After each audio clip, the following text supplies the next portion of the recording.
ရင်မဖွင့်သင့်သူ9ယောက်တဲ့နံပါတ်1နှုတ်ဖွာသူတွေဟာ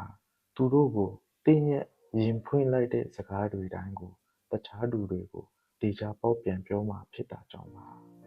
နှစ်မနာလိုစိတ်များသူတင်းကိုမနာလိုစိတ်များသူတွေဟာတင်းအကျိုးပျက်စီးရာပျက်စီးကြောင်းကိုဖြစ်စေလိုတာကြောင့်တင်းရဲ့လက်ဝက်ချက်တွေကိုတင်းရဲ့တန်ဘက်တွေကိုပြန်ပြောတာမျိုးလုပ်နိုင်ပါတယ်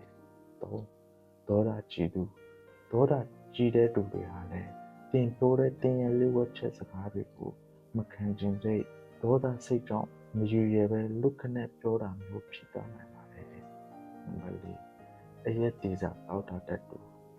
ထိုင်ရင်မူတော့ကျွဲခိုးဖို့ဆိုတဲ့စကားပုံအတိုင်းပါပဲအရက်တေစာတောက်စာတတ်သူတွေဟာလည်းရေချိန်ကြိုက်လာရင်လက်ဝက်ချက်ရောပါရောတတိမရတော့ပဲ